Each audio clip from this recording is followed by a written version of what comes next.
What is going on, Clippers fans? Welcome to Season 3, Episode 58 of Clips and Dip. We come to you as the 8th seed as of 6:15 p.m., April 1st. Not as fun as the last time we were all together. Weren't we talking about the 4 or 5 the last time we were here? It's still Insanity. possible, and we're going to run it down. I am Chuck Mockler, joined by William Updike and Adam Osland. We are going to be talking the Clippers' ugly win versus the Magic, previewing a bit of the Pels game, and then just kind of an end-of-season outlook that has some interesting, I don't know if hiccups is the right word, but there's some things to think about for these last games for the Clippers. As we are recording right now, the Warriors and Grizzlies are playing each other. Kind of a win-win for the Clippers, right? No matter who loses, it's kind of like a toss-up in terms of good, right, Adam? Or you seem stressed. I was trying to figure this out earlier.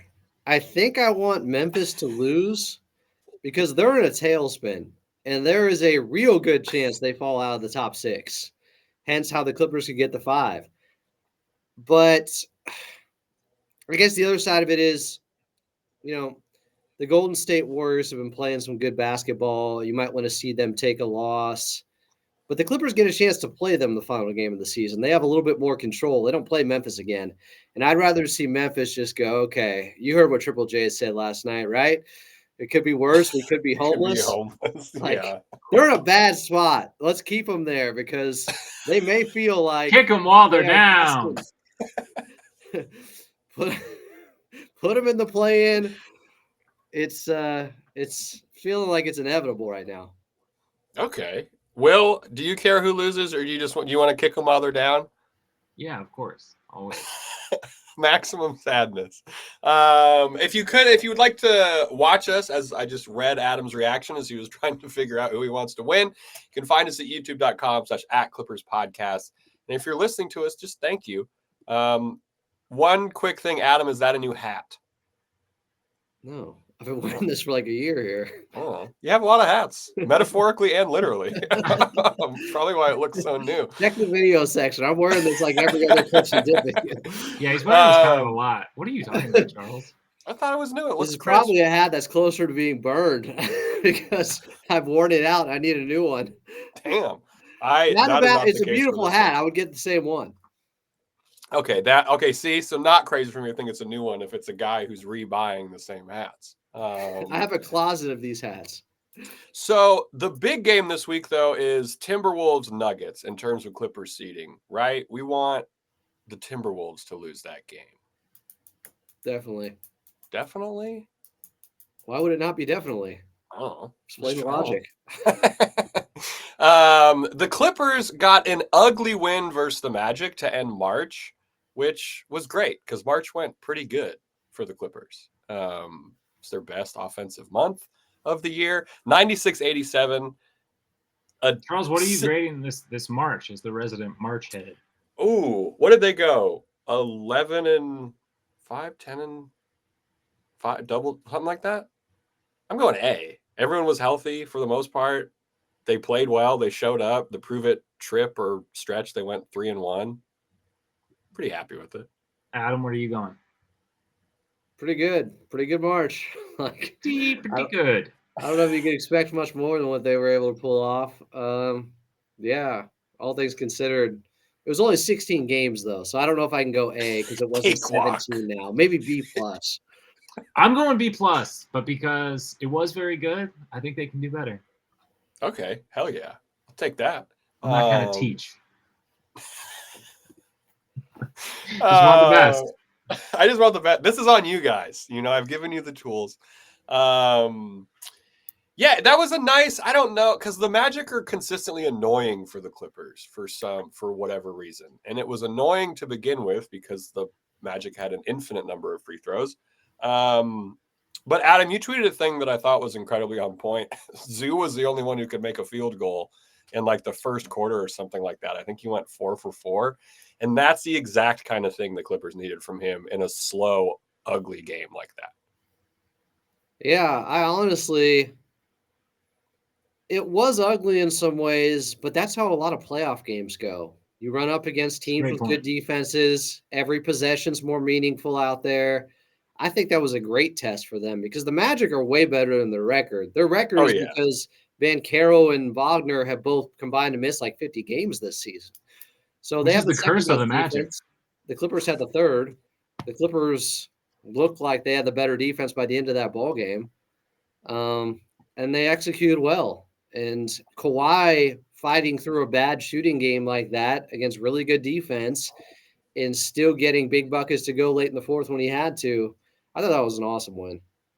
Yeah, the fourth. I was like, okay, I think Kawhi hit the first two, or at least the first bucket in the fourth or something for the Clippers. And it was like, okay, that just gave me some peace. You know what I mean? Like, it was nice to see him work for the buckets and still get after it.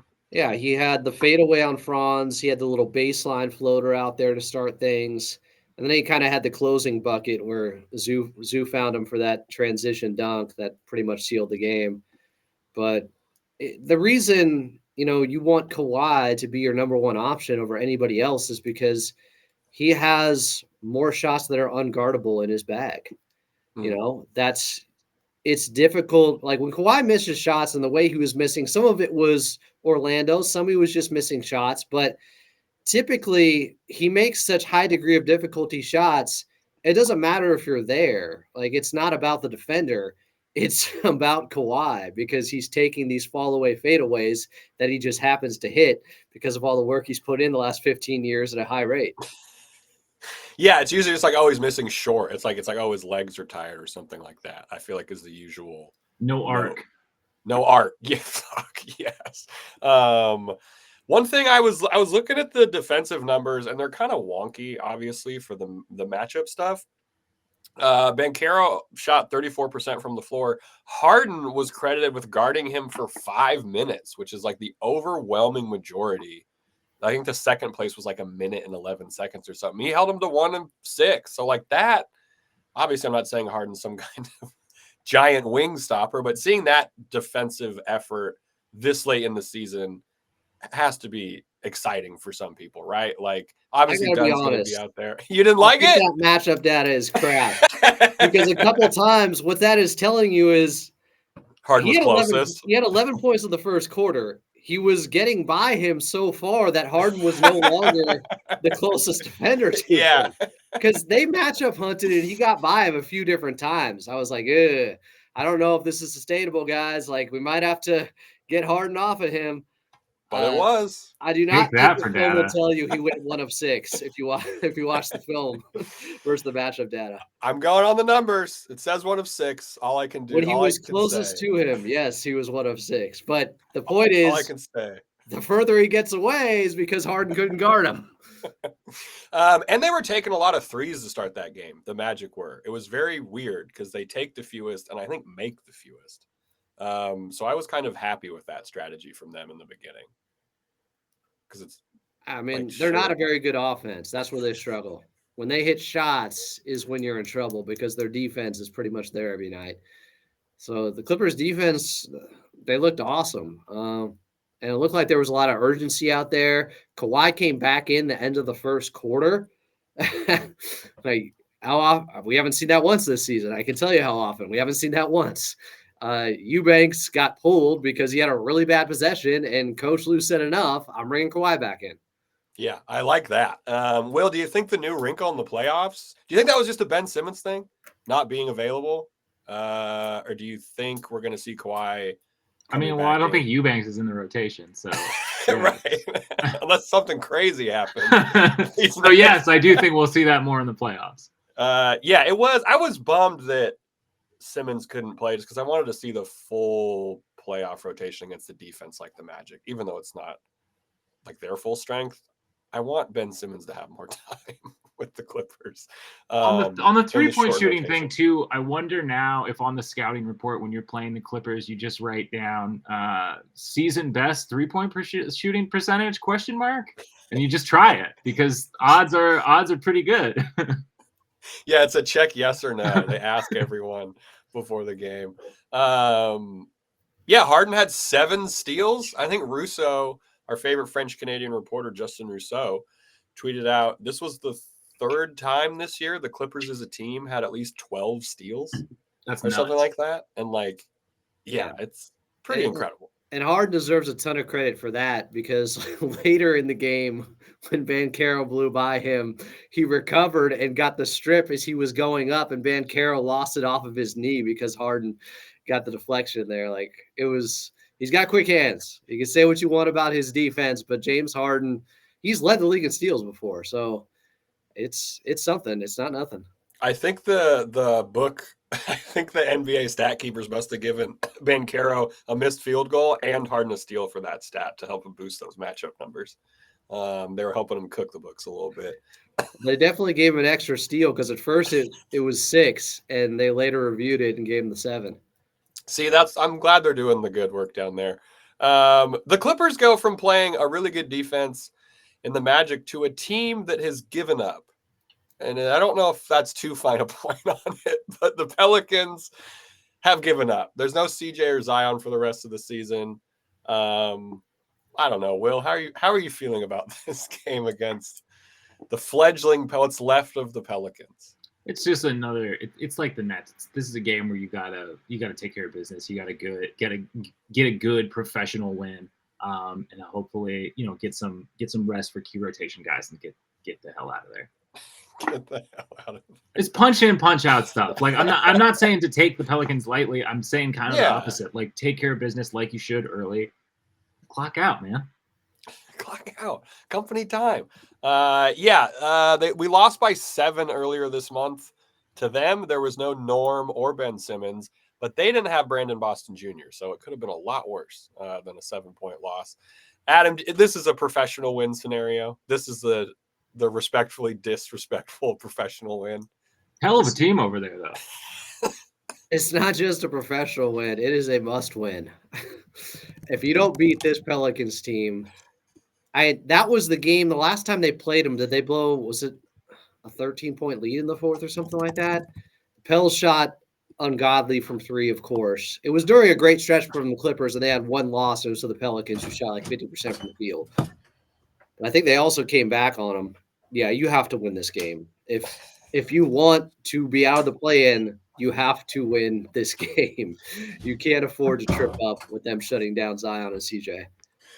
Yeah, this would. I don't even want to put it out there, but this would be an urgent live stream, and it's like an actual conference opponent. Like, come on. That's a good point too. Yeah, that is an incredibly good point. The Clippers do. Yep. Hey, they get this one. We'll be right at 500 in the conference, baby. So yeah, Don't we have the worst conference record of anyone in the mix for the 6 through 10? Feels like Mavs are 23-25. Okay, we're 22-23. So 8 or above. Yeah, by far. It's bad. I was looking at this earlier. Yeah, it's bad. And it was like, oh wow, we suck in the conference. It's not ideal. But we should feel good about the playoffs. We're better against the East. The Lakers and teams, I think, below 500. The Lakers are infinitely better against the West, but they lost to some terrible teams, especially in the Eastern Conference. So this bodes well for the finals run then for the Clippers. You just get us out of the Western Conference. All we need. You get us to the finals, baby. So yeah, on the year, I mean, I tried to look at stats for this team. Everyone is out too. Yeah.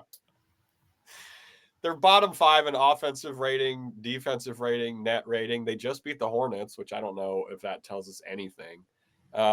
Is there anything in particular we're looking for in this, as we kind of get into the part of the season where it's good habits before the playoffs? I want to see Norm continue this heater. He's fully back. He had 34 against the Cavs and 21 and 21 versus the Magic. He's back, baby. Norm is back. He was very bad against the Nets, but yeah, I think a third game in a row of good Norm shit would be great. He hit a huge 3-pointer after Bogey stripped it from Banchero. I guess they called it a block at the rim, which was insane. I know that was the layup that Norm got in transition, but he also hit a huge 3-pointer. That was after the done multiple offensive rebounds. So, yeah, it is really good to see Norm find his groove again. He looks much better the last 2 games. Especially with the late set, the setback after the setback. he's a guy who needs to be in rhythm. It's no secret, like his increased playing time obviously has boosted his numbers this year, but I think also just not having that sixth man sort of like helter-skelter spot in the lineup where you can't really get into the same rhythm. So seeing him on the upswing right now is perfect for the Clippers. Yeah, finding rhythm on this iteration of the Clippers is a very difficult thing to do. So credit to Norm for being able to do that, and to Ty Lue for putting him in a position to find rhythm for that. One thing I want to pass the eye test, and the numbers back this up. It's the protecting the offensive glass, I guess, because the Clippers have been very good in defensive rebound percentage. Last 5 games, they're top 10. But then there's games like against the Thunder where you give up long rebounds that lead to threes. And I want to see, and this is a perfect team to do it against, right? To completely wipe the floor with them. No pun intended on the glass. I want to see that mindset starting to cement more and really kind of owning the glass from strictly an eye test perspective, which might be me being selfish. Yeah, that is something that has fallen off a little bit the last month and a half, because they were top 2 like all season long, the first 50 games in defensive rebounding percentage. And I think Coach Lue talked about it too last night afterwards, because they did out rebound Orlando by a pretty significant margin. Yeah. Thanks, Big Zoo. But that is something they have to get back to. And again, like you look at the numbers for again, March was a really good month, but there's just, I guess it's maybe like the timing of it, because some of them, it's just a little frustrating. And I thought they were good. Dunn and Zoo picked up 2 huge offensive boards late in the game yesterday. That was really good to see. So I want to see more of that. And they haven't been bad all year, obviously, but let's just do it against a team that we should be, wiping the blood off of our boots. And be really, really tough stuff out there, though, for that. Something that does concern me a little bit. So their last 14 games, they're 11-3. And we're talking about this big turnaround and them being hot heading into the playoffs. Their offense is playing much better. Sometimes it's just a make or miss league, boys. They are number 1 in 3-point percentage over that time. They're at 42.3%. But that's not, I don't know. Like, that's not completely strange for this Clippers team. What's the season average? Like 36%. Okay. I mean, yeah, sometimes it is a make or miss league, but now we're making them. I don't know. Like, the shots have been good though, right? Like, kind of to your point, like the process hasn't looked bad. It's not like they've been jacking up a bunch of. No, that's true. It feels like the shot quality obviously has been better since Kawhi has looked much better, so everybody else gets open shots. It's still probably not sustainable. Like, their next 14 games, they're not going 42% from 3. Who do you think is the biggest outlier right now on the Clippers team? Ooh, in terms of shooting above, like that you expect to see more of a fault, a regression of the means. Here's the other part of it is, over this time, opponents are shooting their worst percentage from 3 against them the last 14. But that had to happen. For God's sake, we were due for that. It did, but both those things happening at the exact same time is pretty wild. And if you wanted to account for one reason they're 11-3 the last 14, you're the hottest team in the league from 3. Everybody else is the coldest against you. I'm not saying super red flags, but it's not sustainable. Who is the outlier though? Because I'm looking at Bogdan hasn't been. He's been up and down, right? He hasn't been crazy consistent. Norm, there were a couple games where Norm only took 2 and made 1, which is throwing stuff off. You know what I mean? That's fair. I'm looking month of March. But you're not wrong. Totally. Month of March, Bogey is at 47% from 3. Damn. Sustainable. Next. Not the reason. Chris Dunn is shooting 29% from 3 over that time. He's got to be better. He'll probably be better. I believe DJ's at 40% from 3 over that time. Sustainable. What's Kawhi at over that time? 55? Yeah. No, I think he only shot 40% from 3 over that time. That's not crazy for him. Well, it helped that yesterday he went 0 for 6. Yeah. Because the game he played before that, he went 5 for 6 versus the Nets. Okay, there's an easier way to do this. My dumbass forgot how to put the parameters in here. What the hell are parameters? Harden has been shooting more efficiently as of late, but that's not. I don't think his shooting numbers have been. Maybe they are. I'm about to throw it in. Clippers last 14 games, or whatever everybody's shooting. It just seems like 42% isn't that crazy. Right. It is the other number also being at its best versus them, opponent 3-point percentage. Yeah. So in this month, Patty Mills is at 80%. Okay. Shout out Patty Mills also for being a great locker room signing and going nuclear the other day. Pro. The pro's pro. So he's throwing it off. Take notes, PJ Tucker. Jeez. Come on. Okay. The fact that the Knicks signed PJ Tucker to a 2-year deal culture guy boggles my mind. He's not a culture guy. Yeah, he's kind of the opposite. Really? He's gonna waste anyway, sorry. That's not a Knicks pod. You're saying he's gonna take a young guy and poison him as well, and that guy's not gonna be in the league because of PJ Tucker? And Bones has been going crazy on Twitter with some stuff where I'm like, this guy needs a vet. Why get this man a vet? Okay, so Adam thinks that the last month was all luck. Let's get to these player of the game picks for the game against the Pels. Adam, who is your player of the game pick for Clippers versus Pelicans? I will take. Give me Chris Dunn, who is shooting 34% from 3 his last 14 games during this 11-3 stretch. Okay, so that's what's skewing everything. He's up 3% from his average. Okay. It's the Patty Mills 80% on low volume. Nico's at 55% the last 14 games. Bogue, you mentioned 47. Norm at 44% isn't crazy. He shot that last year from 3. Right. It's really just a couple of guys. But again, 42% as a team over 14 games, it's not that crazy. Yeah. It's everybody else shooting 30% against them during that time. That's the one that's like, ooh, I don't know about this holding up. So you're going Chris Dunn versus the Pels. Love that. He could make life incredibly difficult for a team shorthanded of scorers.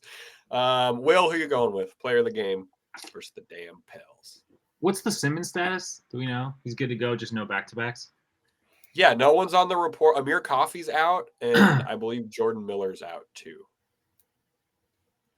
Slim pickings for us. I'm going to go Big Ben. Yeah. Hell yeah. Big Ben. The real Big Ben. I feel like this is a situation where he could kind of also get his groove back and snap into it, have a decent impact. Yeah, I'm going to go Big Ben. Big Ben, okay. Yeah, the real, not that stupid clock. All right, so Ben and Dunn are off the table. That leaves about 3 guys to choose from. I'm going Nico. Love it. Nico has been an incredible obviously everyone's been playing good over the last month. Even you take the shooting stuff out. Nico has shown why you have him on the team in every way possible in terms of connecting, setting the tone on defense.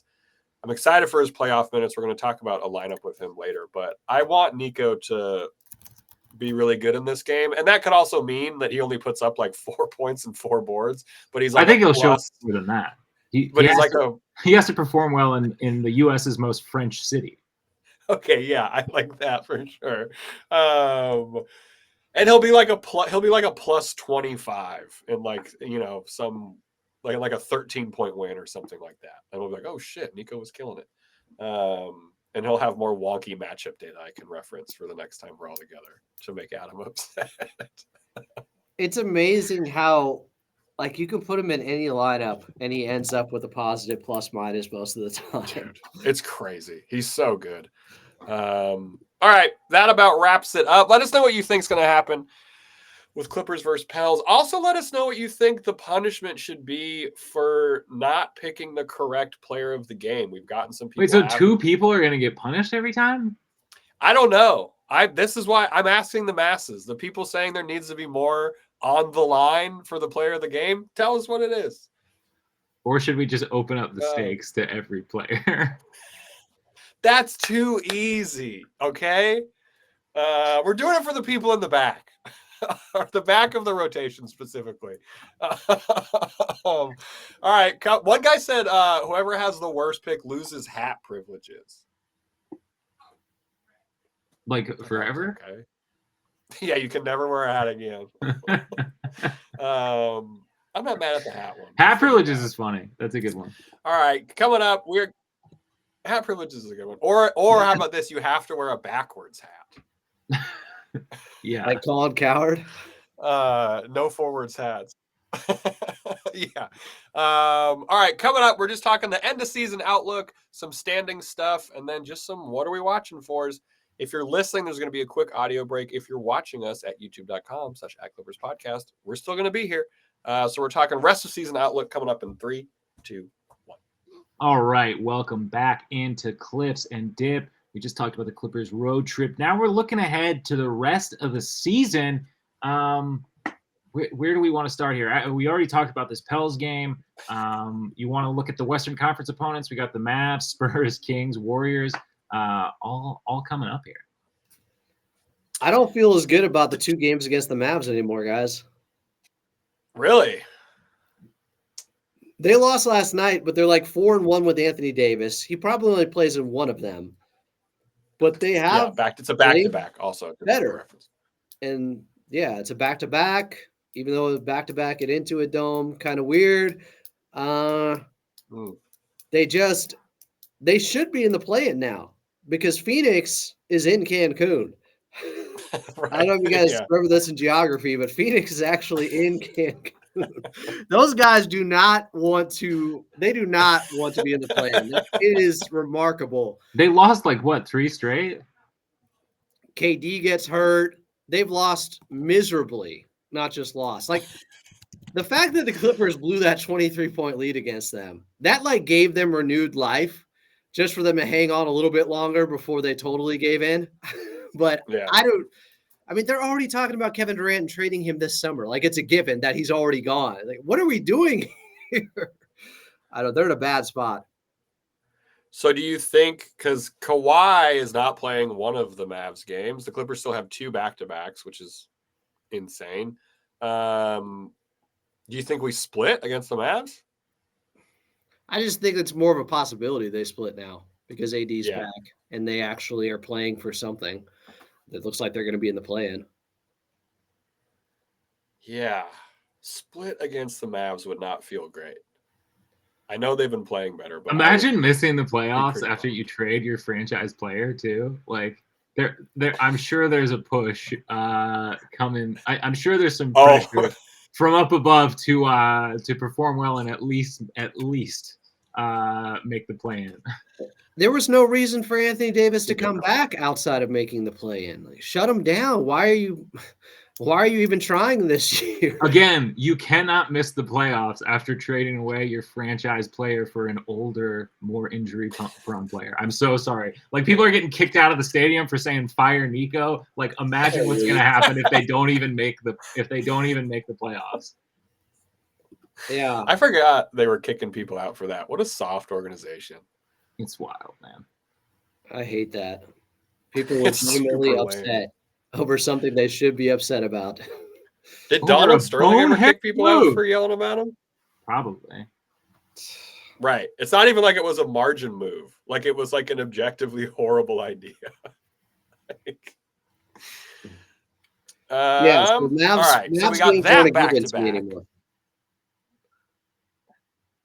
Okay, so the Mavs game's not a given, and then the Clippers go Spurs Rockets back-to-back 3 days after that, which Kawhi hasn't played against the Rockets at all this year. I'm wondering if Ty Lue, which one of, because Kawhi's sitting one of these games too. I wonder if you'd Ty like to Lue get a sits look him of him against the Rockets. I wonder. I see that for sure, but I wonder if Ty, just for gamesmanship and fuckery, is do you want to sit against the Rockets? Because that'd be kind of a funny bit. Because then if we ended up playing that, first of all, I think we beat them in the playoffs. I'm on the you don't like. I'm fine with playing the Rockets in the playoffs now. I think it would be kind of funny draw the Rockets though, losing to them. Like, how would that help the Clippers in the standings? Because the Rockets are in the 2 spot. They would probably not in the standings.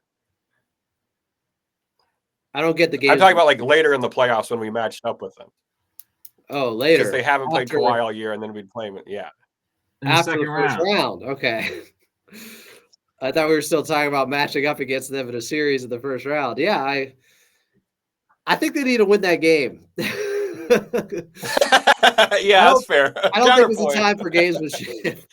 I hope Kawhi's playing that one because San Antonio has checked out. They've had a ton of injuries. De'Aaron Fox had the surgery. So I don't know. Like, people are still thinking they played – it was a strategy thing matchup-wise with Kawhi playing against Orlando. And while I do think that's part of it, I think the main reason he didn't play against Cleveland was because it would have been 2 games within 48 hours. That was the difference. That was the main reason. They weren't going to push things with him there. It also, to me, made sense that you could play him against Cleveland and still lose that game, whether you'd have a better chance winning the game against the Magic with him. And thank goodness they did do it that way because they weren't winning that Magic game without him. Yeah, I think that's incredibly fair. And timing-wise, so he sits out the second game against the Mavs, which would be the 5th. Yeah, then play the Spurs. Yeah, it'll be interesting which ones he sits out, because I hope it's this. I hope everyone sits on the Spurs one. Harden won't, so that's fine, I guess. But is there a too much time off concern? Like, maybe play him the second game against the Mavs so he doesn't have too much time off if he's just playing the game against Houston? I don't know. I think that's a valid point because these guys don't seem to thrive on too much rest. You got to keep that train moving, man. I said a couple episodes ago. You remember how we looked coming out of the All-Star break? Come on now. I think too much rest is a valid thing to bring up for sure. So if they can get the Mavs, Spurs, Rockets back-to-back, they can go 3-1 in that with normal rest and everything. And I think that would be par for the course for this level of competition in these back-to-backs, I think. And Adam, what's our record roughly got to be to avoid the play-in over this stretch? To stay out?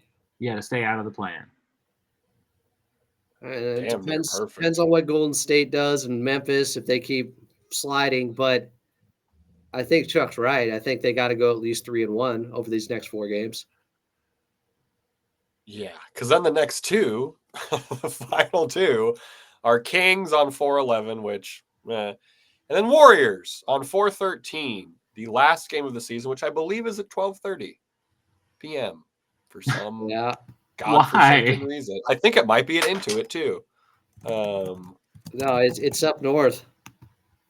Oh, it is? Okay. Well, I guess a road game. That's better. No. I guess for the logic of it being at 12:30, if it was 12:30 to Intuit, I would have a strongly worded email sent out. I see what you said. Yeah. That game's going to be incredibly. That's going to be a tense one. And going 3-1, something will be on the line. I think a lot might be on the line. Yeah, there's no chance either team is going to have a solidified position and either know their matchup or know for sure if they're in or out of the play-in. Right. Because they're also, I have to imagine, the first game of the slate that day.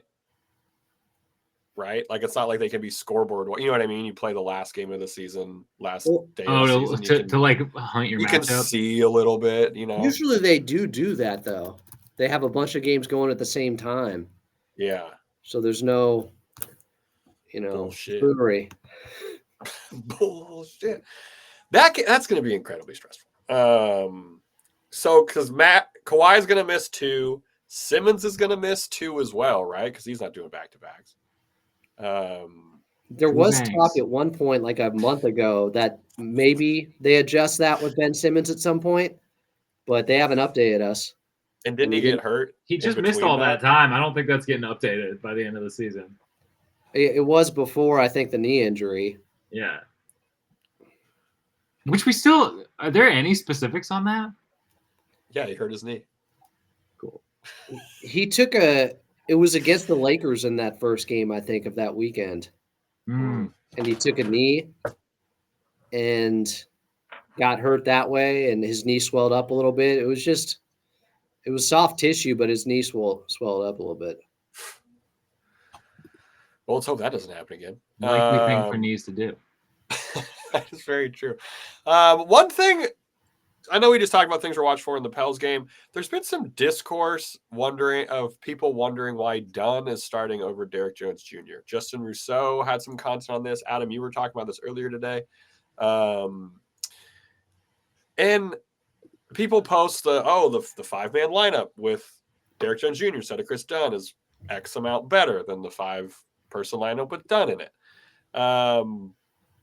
But the bench rotation with Chris Dunn coming off the bench is kind of brutal in terms of shooting, in terms of who you're bringing on. Like, that's why Dunn is starting, aside from a lot of other points and like causing turnovers. James Harden's better on the floor when Chris Dunn is out there with him. Like, you can't have Dunn and Ben Simmons coming off the bench in terms of spacing and stuff like that. Yeah, I think that's the main reason why they're doing it. I think Coach Lue also just feels like Chris Dunn offers a level of defensive intensity that is a good tone setter for each game. I brought this up, though, earlier.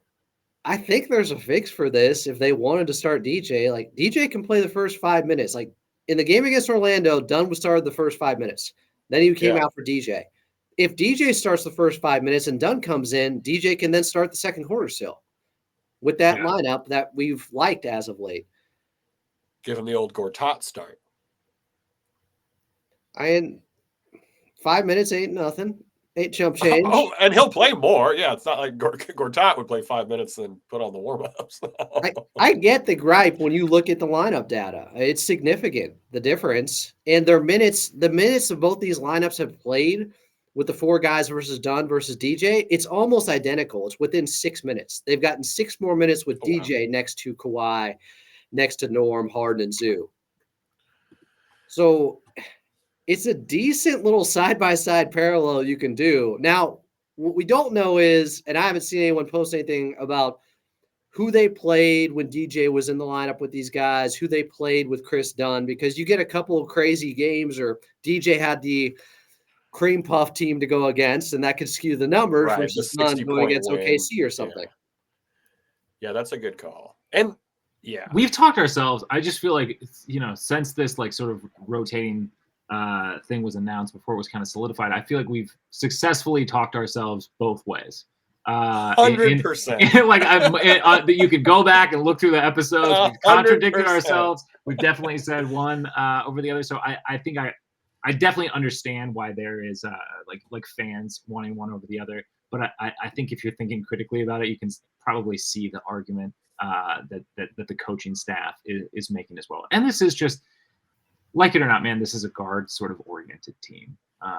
That's just that's what it is. That's what Ty Lue likes. That's what they do. So I think that makes sense. I think it makes sense. And I think the defensive side of it is huge too, right? Because the opponent turnover percentage is crazy high when Dunn is on the court.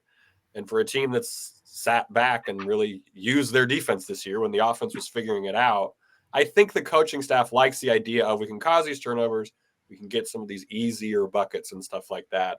And it's a tone-setting thing. So, but his total playoff minutes are going to be interesting to watch because the ball's going to be funneling his way on the perimeter on offense. If Dunn is not hitting those threes and the Clippers' offense is suffering, it's going to be a pretty quick pull. Yeah. It's going to be a short leash. I don't think he'll get more than 2 games. Opportunity before Coach Lue makes an adjustment. It'd be like early in the series against Dallas. I think Pat Bev might have started the first 2 games, and Luka is too big, just a bad matchup for him, and eventually took him out. The classic go down 0-2 and then make a change. win the series method that Ty Lue loves. I do know that Joseph Ryan Ward is tired of Chris Dunn. I've been getting a lot of texts about Joseph Ryan Ward being tired of Chris Dunn. I'm glad I escaped those texts. Being in the lineup. But I don't know. For a team that's built its whole thing on defense this year, I get why they're playing him. Yes, the shooting is bad, but ideally, he doesn't have to take those shots in the playoffs. He'll take some, for sure. So when I looked 6. When I looked at the traditional numbers, aside from the advanced numbers showing that they're like 20 points better per 100 possessions with DJ versus Dunn, they're shooting almost 11% better that 5 with DJ from 3 versus having Dunn out there from 3. Not a surprise there. Also, when I saw the turnover versus assist numbers, or I didn't look at opponents' turnovers though, but I guess I was looking for, okay, how much is Dunn helping when it comes to setting the table and Harden not having to bring up the basketball as much? Because that was the initial reason that Coach Lue went to Dunn when T-Man came out. But I said at the time, when Kawhi's back, you don't necessarily have that excuse as much because he's going to bring the ball up a lot. He's going to take the load off of James Harden. And yet they've still been playing Dunn more as the starter when at one point it sounded like it was matchup dependent. And I don't know if we ever got an update on that. I don't think we have, because it just seems like Dunn's been the guy. But it might just be because that second unit, they like DJ in there. But again, that you have the DJ injury, which I do think complicates things as well, This is true. Kawhi missing games, and then Norm, 2 different injuries, played 9 minutes over like 3 weeks. That changed things. It'll be interesting, but we do have a coach that will make changes. So if you don't like it for game 1 of the series or whatever, it will probably be different in game 2 or game 3. Also, it's probably over analysis a little bit with starting lineup stuff, right? Yeah, it's closing lineups, right? We talk about it. That's what people are more upset about usually. Anyway. I mean, especially like when you look at this team and like sort of the trends, I feel like they in the first quarter they've taken care of business a lot. So I don't think that you have to like worry too much about the starting lineup. Whatever they got going on, it appears to be working. They do need to more figure out, you know what's going on in that second quarter, and once Harden is off the floor, and if DJ is the answer, like him coming off the bench, is what's going to mitigate that. Then it makes sense. But first quarters haven't really been a huge issue for the team this year, which is different than it has been in other years. So I don't know why I don't know why the starting lineup chatter is like a little louder. It's working. Whatever we're doing, it's working. So the grass is always greener, man. Mason Plumlee should have been starting ahead of Zoo. That's just how things go. A lineup that I want to see more of: Harden, Norm, Kawhi, Nico, and Zoo. We haven't seen that a bunch, and I'm wondering. The data? Let me check. Let me check the data. Let me tell you, you're gonna be scrolling pretty far because I was looking it up earlier. It's not a lot. It's not a lot. How many minutes they played together this season? 50. It's like 8. Lower. 7? It's 5 minutes. That's kind of crazy, right? That's a good ass lineup. I know. And my hypothesis all season is Coach Lue has been holding back with Nico, and specifically that lineup, with all the outrage over we didn't get a power forward. They can run Nico at power forward and him be the 5th starter against certain teams in the playoffs, and I think they will. We have power forward at home. Exactly. And it happens to be an incredibly good power forward as opposed to it's a lineup that in my head I'm like, this should have more than 7 minutes or whatever it is. Because all the pieces are there to be an incredibly difficult. I said 50 minutes. That's the number they should have played. To me, 5 minutes. Now, some of this again, Norm got hurt. Kawhi came back. Yeah. But I really think Coach Lue is trying to hide this lineup, and it could be one of the death lineups for this team. I wonder if we see it at any point in these final handful of games, maybe a little bit against Houston and a very annoying team defensively. I feel like it's maybe a little too cheeky to be like withholding a lineup when you're in the play-in. I can't argue with that. Well, we're here to win games. I'm not. I get that. I get where you're coming from with that. It's also it's a matchup thing. I think like if you're playing a big team. Now I think we saw it yesterday for a sec. Quite literally, I think a split second we saw it for. It was probably like an inbounds or something. But yeah, I mean that's a fair point. I think a lot of it has to do with guys have been in and out and they haven't had Norm much. Yeah. Yeah, I would see it. I would see it more as being that. I like the theory of the depth lineup, though. I also like Chuck's theory of withholding Kawhi, so in case we, see the Rockets in the second round or something. Hell yeah! This is just like Adam's theory of losing the play-in game on purpose to then play the Rockets or whatever it was a week ago. I did not say that. You said, "What if they lost it?" You said, "How would you feel about losing?" There's a difference between if they lose it versus I want them to lose it, Chuck. Throw the game. Start Jordan Miller. Start Kobe Brown. Let him know right from the bat that this game means nothing to the Clippers. The regular starters sit backwards on the bench with their arms crossed. Yeah, 100%. All right. Anything else about this final part of the season before we let these Clippers fans out of here? I'm excited for these final games. I'm a little nervous about these Mavs games now, but that just means the Clippers will face better competition towards the end of the year, and iron sharpens iron. So that's what I'm telling myself. Adam, how are you feeling? Yeah, the Mavs may have their big three back, as in their biggest three guys on the team. Quite literally the largest three players. That could be some Nico in there. That could be interesting. Yeah, I think they have to go at least. You have to go at least 5-2 to stay out of the play-in the last 7 games. You go worse than that, and you're probably in the play-in. And even if you go 5-2, you might still be in the play-in, depending on what Minnesota, Golden State, and Memphis do. But I do think Memphis is going to fall out now, guys, because their schedule is tough. Yeah. So they've lost 3 straight. It's really 3 teams for 2 spots instead of 3 teams for 1 spot like it was before if Memphis falls out. It's tense. Yeah. Is what it is. Tomorrow must win. No shit. Yeah, absolutely. Will, any final thoughts before we send these Clippers fans on their way? It's stressful. I hate the back-to-backs. The 2 of them that we have left. Yeah. I still don't get how we get boned on the schedule in that way, even with the new arena and everything. But it's all coming together. It's all coming together out there. Don't you worry. It's thickening up like a nice pan sauce. There we go. Exactly. Thickening up like a nice pan sauce. All right, we are going to be back on Thursday for y'all, or maybe tomorrow. Hopefully not tomorrow. We will be live tomorrow if things go horribly wrong. But Adam will have you over on Clippers Talk, no matter what happens. Cheers to they lose to the Pelicans. I'm out. Cheers to the Clippers for another winning season, by the way. I don't think we've talked about this yet. That's pretty cool. Oh, yeah, we haven't talked about that. People say it doesn't matter, but I don't know.